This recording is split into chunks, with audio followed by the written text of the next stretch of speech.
ఉన్నారు. ముందుగా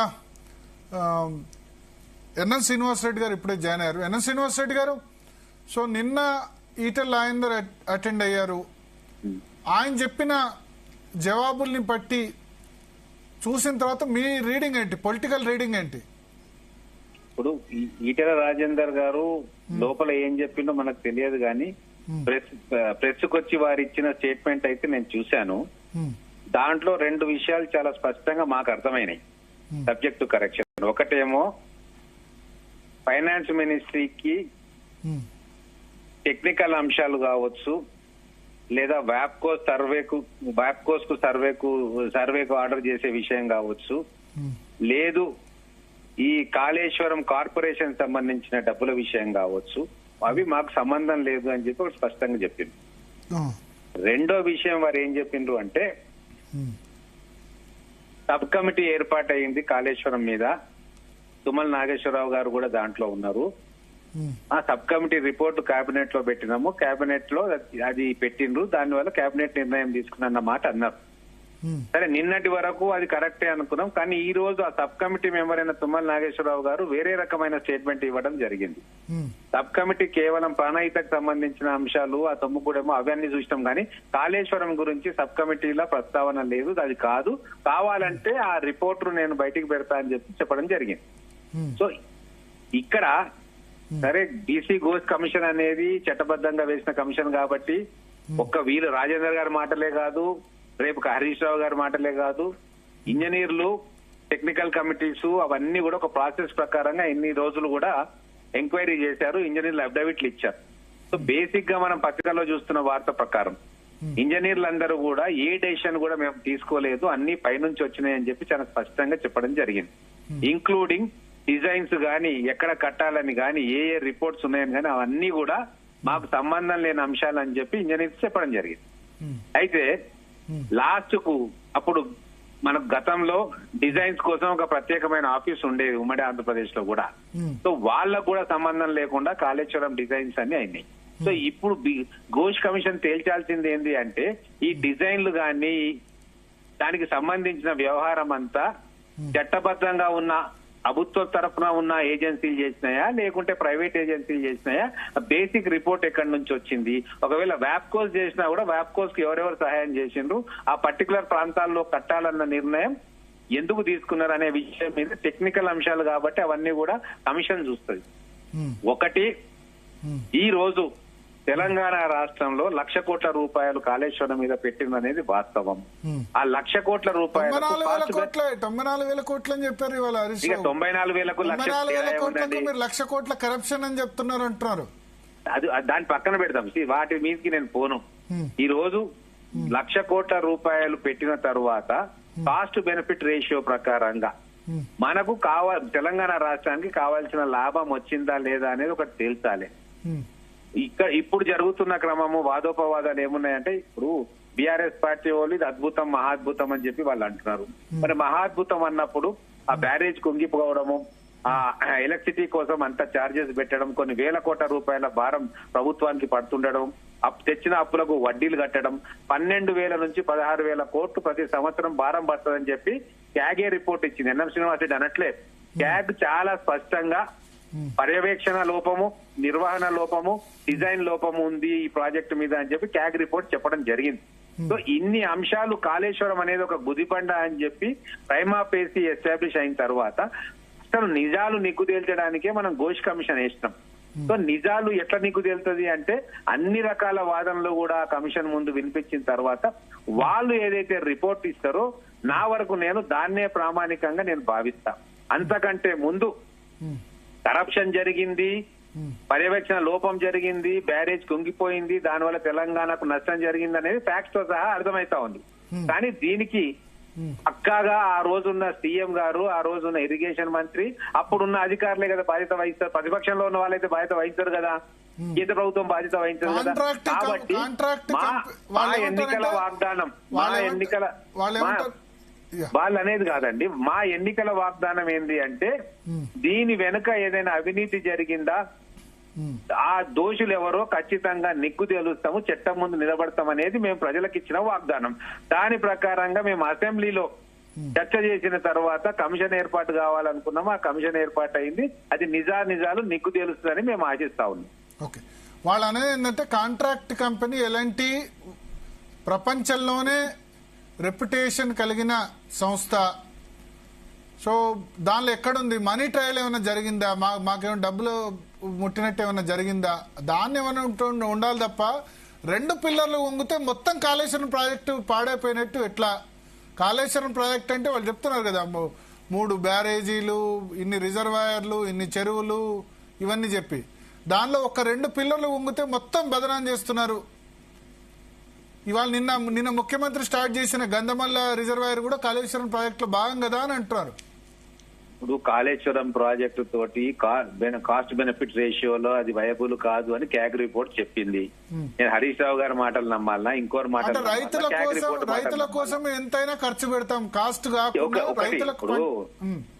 ఒకటి ఒక పొలిటికల్ పార్టీ వాళ్ళ ఎజెండా ప్రకారంగా వాళ్ళు చేసుకునే అధికారం, హక్కు ఉంటది. కానీ అంతిమంగా ప్రజాధనం దుర్వినియోగమైందా, ప్రజాధనం సద్వినియోగమైందా, ప్రజలకు ఉపయోగపడ్డదా అని తేల్చాల్సింది ఎవరు? రాజకీయ పార్టీలు కావు. దానికి చట్టం ఉంటది, కోర్టులు ఉంటాయి, కమిషన్ లాంటిది ఉంటే వాళ్ళు తేలుస్తారు. ఆ తేల్చాలనే కదా ఇప్పుడు ఆ కమిషన్ వేసింది. కమిషన్ స్కోప్ ఆఫ్ వర్క్ చాలా స్పెసిఫిక్ గా ఇవ్వడం జరిగింది. అవన్నీ మళ్ళీ చెప్పాల్సిన అవసరం లేదు. ఆ స్కోప్ ఆఫ్ వర్క్ లో చేసిన పని కరెక్టా కాదా తేల్చడానికి కమిషన్ రిపోర్ట్ వచ్చిన తర్వాత తేలుతుంది. కరెక్టా రాంగ్ అనేది అప్పుడు తేలుతుంది. మనతో వి ప్రకాష్ గారు ఉన్నారు. వి ప్రకాష్ గారు సేమ్ కొండా విశ్వేశ్వరరెడ్డి గారు కూడా ఇదే రేజ్ చేశారు. కాస్ట్ బెనిఫిట్ రేషియో ఎట్లా సమర్థిస్తారు మీరు? భరత్ గారు, ఫస్ట్ ఏంటంటే మనకు తెలంగాణకు వేరే ఆల్టర్నేటివ్ ఏమన్నా ఉందేమో ఎవరు చూపెట్టలేదు. అంటే ఇప్పుడున్న కాంగ్రెస్ పార్టీ నాయకులే కావచ్చు, ఇంజనీర్సే కావచ్చు, మేధావులే కావచ్చు, ఎవ్వరు కూడా ఆల్టర్నేట్ ప్రపోజల్ చూపెట్టలేదు కాస్ట్ బెనిఫిట్ రేషియో కలిసి వచ్చేటట్టు. అంటే దక్కన్ పీఠభూమి మీద తెలంగాణ ఉంది కాబట్టి ఇంకా వేరే లిఫ్ట్ తప్ప వేరే మార్గం లేదు. అంటే మాకు తెలంగాణ కోసం కొట్లాడుకునే పోదు. నిజంగానే పైనుంచి నీళ్లు కిందికి వస్తున్నాయి కాబట్టి మనకు నీళ్లు పైకి రావిగా. మొత్తం కృష్ణా గోదావరి అన్నా కూడా ఆంధ్రకే పోవాలి, మనకు పైకి నీళ్లు రావు. మనకు ఉన్న దిక్కే కదండి లిఫ్ట్ ఇరిగేషన్ స్కీమ్స్. మేం పెట్టడం కాదు కదా. ఇప్పుడు ఇది రాజశేఖర రెడ్డి గారు కదా పెట్టింది. ఇప్పుడు ఎన్ఎం శ్రీనివాసరెడ్డి గారు కాంగ్రెస్ పార్టీలో ఉన్నారు. కాంగ్రెస్ పార్టీ అధినేత కదా రాజశేఖర రెడ్డి. ప్రాణహిత చేవెళ్ళ మేడిగడ్డ నుంచి లిఫ్ట్ చేయడమే కాదు కదా, ఎల్లంపల్లి నుంచి లిఫ్టే, ఆ పైన తుమ్మిడిహట్టి నుంచి లిఫ్టే, అన్ని లిఫ్టే కదా. అడిషనల్ గా మీకు వచ్చింది ఒకటే ఒక్క లిఫ్ట్. 3 లిఫ్ట్లకు బదులు అక్కడ 2 లిఫ్ట్లకు బదులు ఇక్కడ 1 లిఫ్ట్ ఎక్కువ వచ్చింది. ఇప్పుడు రేపు తుమ్మిడిహట్టిని కట్టమనండి, వాళ్ళు ఎన్ని లిఫ్ట్లు పెడతారు? వాళ్ళు ఖచ్చితంగా 2 లిఫ్ట్లు పెడతారు వాళ్ళు. అవి కూడా 40 మీటర్లు ఎక్కిపోయాల్సిందే. అక్కడ 2 బదులు ఇక్కడ 3 వచ్చినాయి. అడిషనల్ గా ఒకటే 1 లిఫ్ట్. దానివల్ల అది కాస్ట్ బెనిఫిట్ రేషియోలో పెద్ద తేడా ఏమొస్తుందండి? అక్కడ 10 లిఫ్ట్లో రాజశేఖర రెడ్డి పెట్టినాయి కదా. ఇప్పుడు గాయత్రి పంప్ హౌస్ ఆ పంప్ హౌజులు 2 ఏవైతే అండర్ గ్రౌండ్ పంప్ హౌజులు ఉన్నాయో అవి లిఫ్ట్ పెట్టింది రాజశేఖర రెడ్డి కాదా? మెగా వాళ్ళకి ఇచ్చింది, నవయోకి ఇచ్చింది రాజశేఖర రెడ్డి. 38,000 కోట్లే అప్పుడు ఆయన హయాంలో. ఆయకట్టు పెరిగింది కాబట్టి అది 80,000 కోట్లకు పోయింది. ఎందుకంటే 16,40,000 ఎకరాల ఆయకట్టు నుంచి 37 లక్షల ఎకరాల ఆయకట్టుకు పోయింది స్టెబిలైజేషన్ తో కలిపి. రెండవది పంప్ హౌజులు పెరిగినాయి, బ్యారేజీలు పెరిగినాయి. ఇవన్నీ చేయడం వల్ల ఇప్పుడు తుమ్మిడిహట్టి ఒకవేళ రాజశేఖర రెడ్డి గారు బతికుండి ఆయన ఇప్పటిదాకా ముఖ్యమంత్రి ఉండి ఆయన కట్టినా కూడా పాత ప్రాజెక్టే 80,000 కోట్లు అయ్యేది. ఎందుకంటే 1-2 years 40,000 కోట్లు పోయింది. అది మీకు తెలుసు కదా. 17,000 కోట్ల నుంచి 40,000 కోట్లు పోయింది. ఎప్పుడు 2008 నుంచి 10 వరకు. కాస్ట్ ఎస్కలేషన్స్ పెరుగుతాయి తప్పకుండా, ఎస్ఎస్ఆర్ రేట్లు పెరుగుతాయి. ఇంకా ఆయకట్టు పెరిగింది, రిజర్వాయర్ పెరగలేదు. ఇప్పుడు 141 టీఎంసీ మరి అది స్టోరేజెస్ పెరిగినాయి కదా. అంతకుముందు ఎన్ని ఉండే? కేవలం అది 14 టీఎంసీలే ఉండే. 14 అంటే 10 రెట్లు పెరిగింది స్టోరేజ్. ల్యాండ్ అక్విజిషన్ పెరిగింది. 1,50,000 ఎకరం ఉండే రాజశేఖర రెడ్డి గారు ఉన్నప్పుడు ల్యాండ్ అక్విజిషన్ కాస్ట్ 19 లక్షలు 20 లక్షలు ఇవ్వాల్సి వచ్చింది. యావరేజ్ గా 10 లక్షల కంటే ఎక్కువ ఇచ్చాం. జిఎస్టీ లేదు అప్పుడు, 18% జిఎస్టీ యాడ్ అయింది. లెక్కల మీద ఒకసారి పెట్టండి డిబేట్, వాళ్ళని కూడా ప్రిపేర్ అయ్యారండి. ఆయన ఏమంటారంటే ఇప్పుడు బీఆర్ఎస్ అంటుంది ఏంటంటే వేరే మార్గం లేదు కదా మరి కాస్ట్ బెనిఫిట్ అంటే తెలంగాణకు లిఫ్ట్ ఇరిగేషన్ తప్ప వేరే మార్గం లేదు కదా అంటారు. గ్రావిటీ ద్వారా తీసుకునే పరిస్థితి లేదు కదా అంటారు. రాజశేఖర రెడ్డి దానికి కూడా లేదు భరత్ గారు. రాజశేఖర రెడ్డి ఇచ్చిన దానికి కూడా కాస్ట్ బెనిఫిట్ రేషియో వర్కౌట్ కాదు. ఇప్పుడు నేను ఈ టెక్నికల్ అంశాల మీద ఇప్పుడు నేను డిబేట్ చేయదలుచుకోలేదు. ఎందుకు అంటే ఇవన్నీ తేల్చడానికి నిగ్గు తేల్చడానికి స్కోప్ కరెక్ట్ గా డిఫైన్ చేసి కమిషన్ వేసినాం. కమిషన్ వేసింది ప్రభుత్వం. నిపుణులు అక్కడికి పోయినారు, చాలా మందిని పిలిచినారు. వాళ్ళు నాకు తెలిసి మరి ప్రకాష్ గారు వెళ్ళారో లేదో నాకు తెలియదు. మరి నేను 101వ సాక్షిని 3 సార్లు వెళ్ళాను కాబట్టి వారి వాదనలు వారు వినిపించారు. ఇవతల సైడ్ వాదనలు అవతల సైడ్ వాదనలు మధ్యస్థంగా ఉన్న వాళ్ళది ఇంజనీర్స్ది సివిల్ సొసైటీ అనుకోండి ఎవరైనా సరే వాళ్ళ వాదనలు వినిపించారు. ఇప్పుడు మా వాదన ఇది ఉంటది, వాళ్ళ వాదన అదే ఉంటది. కానీ కరెక్ట్ అనేది ఎప్పుడు తెలుస్తుంది, ఏది నిజం అనేది ఎప్పుడు తెలుస్తుంది? ఆ రిపోర్ట్ వచ్చిన తర్వాత వాళ్ళు ఇచ్చే తీర్పు అనేది ఖచ్చితంగా అందరి వాదన విన్న తర్వాత ఒక కంక్లూజన్కి వస్తుంది. అయితే ప్రకాష్ గారు ఏదైతే చెప్తున్నా దానికి ఒకటే ఒక మాట చెప్తా నేను. మేము పాలమూరు రంగారెడ్డి లిఫ్ట్ ఇరిగేషన్ పథకాన్ని అంటే మాటలను ఎంత కన్వీనియంట్ గా మార్చుకోవచ్చు, మన అవసరాలకు తగ్గట్టుగా ఎట్లా చేసుకోవచ్చు అన్న చిన్న ఉదాహరణ. పాలమూరు రంగారెడ్డి నేను టీఆర్ఎస్ జిల్లా ప్రెసిడెంట్ గా ఉన్నప్పుడు ఇక్కడ ఇంజనీర్ అని పిలిపించుకొని చాలా చేసి మా కేసీఆర్ గారి దృష్టికి తీసుకుపోతే చాలా బాగుంది అని చెప్పి షాద్నగర్ లో నీళ్లు పోస్తే మొత్తం పోతుంది అని చెప్పి ఒక కాన్సెప్ట్ మనం క్రియేట్ చేసినాం. దానికి శ్యామ్ ప్రసాద్ రెడ్డి, పెంటారెడ్డి వీళ్ళందరూ ఇంజనీర్లకు నేను జిల్లా అధ్యక్షుడు ఉంటే చాలా కోఆర్డినేట్ చేసినాం. అయితే ఆ రోజు అనుకున్నది ఏంది అంటే జూరాల నుంచి తీసుకొని వచ్చి డైరెక్ట్ గా కోయిల్ సాగర్ నింపి కోయిల్ సాగర్ నుంచి ఇక్కడ ఏదైతే ఉత్తర మహబూబ్ నగర్ ఉత్తర దిశలో ఏదైతే ఉందో నీళ్లు రాని ప్రాజెక్టులకు దాదాపుగా 10 లక్షల ఎకరాలకు ఈ ఏరియాలో నీళ్లు ఇవ్వాలి అని చెప్పి అనుకున్నాం.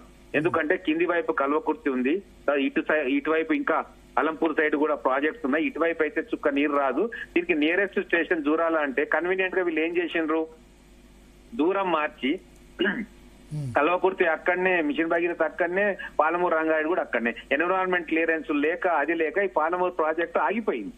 అంటే వాళ్ళు చేసిన నిర్ణయాలు కరెక్ట్ అని వాళ్ళు సమర్థించుకుంటారు. కానీ ప్రాక్టికల్ గా ఏమైంది, మా పాలమూరు జిల్లాకు నష్టం జరిగింది. 10 సంవత్సరాలు అయింది, బొందలగడ్డ లాగా రిజర్వాయర్లు తయారైంది. ఏదో 2 రిజర్వాయర్లు కట్టేసి మేము మొత్తం కంప్లీట్ చేసేస్తామని చెప్పి కొబ్బరికాయలు కొట్టుకొని ఎలక్షన్ల ముందర వాళ్ళు చేసిన తమాషా, బీఆర్ఎస్ వాళ్ళు చేసిన తమాషా మేము చూసినాం. ఈ రోజు ఉద్దండాపూర్ దగ్గరికి పోతే అది బొందలగడ్డ లాగా ఉంది, 20% కంప్లీట్ కాలేదు. కరివెనకు పోతే అయిపోయింది అన్నారు, ఆడ ఇంకా 40% వరకు చేయాలి. కాలువలు లేవు, డిస్ట్రిక్ట్ ఏమీ లేవు అక్కడ.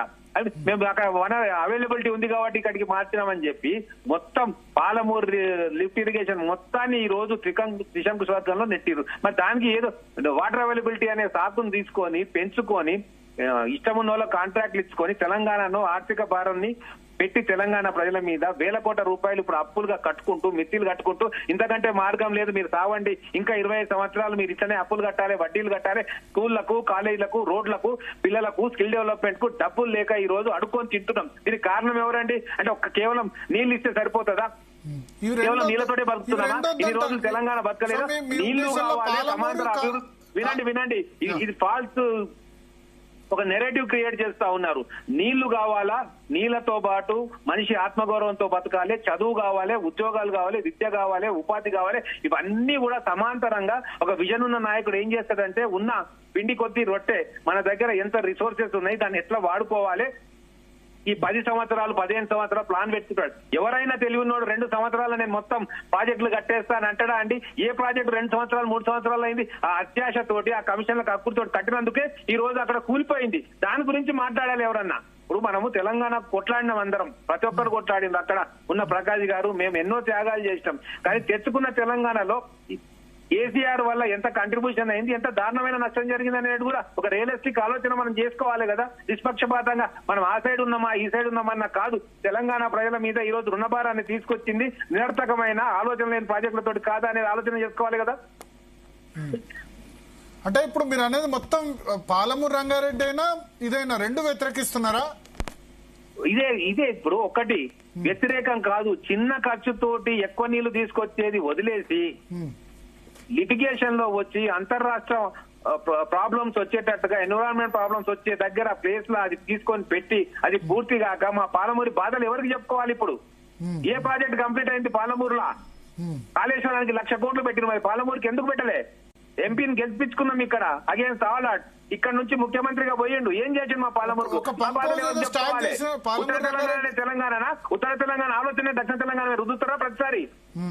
ఆ బాధలు ఎవరికి చెప్పుకోవాలి? ఆ మిస్టేషన్స్ పాలమూరు నష్టపోయింది ఈ రోజు. కడతారు ఎన్ఎన్ శ్రీనివాసరెడ్డి గారు, సరే ఉత్తర తెలంగాణ దక్షిణ తెలంగాణ పక్కన పెడితే ఒకటి కాళేశ్వరం తొందరగా కంప్లీట్ కావడానికి ఏంటంటే ఈ పాలమూరు రంగారెడ్డికి సంబంధించి ఇంటర్ స్టేట్ హైడిల్స్ ఉన్నాయి. ఆంధ్రప్రదేశ్ తో ఎన్విరాన్మెంటల్ ఆంధ్రప్రదేశ్ తో ఈ ఇష్యూస్ ఉన్నాయి. కానీ గోదావరి ఆ ఇష్యూస్ లేవు కదా, వేరే రాష్ట్రాలు ఆబ్జెక్ట్ చేయట్లేదు కదా గోదావరి వాటర్ కి సంబంధించి. అదే అక్కడనే నేను చెప్తా ఉన్నా. వినండి, ఇక్కడే కరెక్ట్ పాయింట్ అండి, ఇక్కడే కరెక్ట్ పాయింట్. తుమ్మిడిహట్టి కట్టడానికి మహారాష్ట్ర అబ్జెక్ట్ చేస్తా ఉంది, ఎత్తు తగ్గమంటుంది, అక్కడ ఇంటర్స్టేట్ ప్రాబ్లం ఉంది కాబట్టి మేము ఇక్కడ షిఫ్ట్ చేస్తామని చెప్పి వాళ్ళు సమర్థించుకుంటున్నారు కదా. మరి అటువంటప్పుడు ఇక్కడ కావాలని అక్కడ ఉన్నా కూడా ప్రాబ్లమ్స్ వస్తే ఎందుకు కట్టారు? ఇక్కడ మీకు కనబడట్లేదా? ఉత్తర తెలంగాణకు ఒక న్యాయం, వాళ్ళ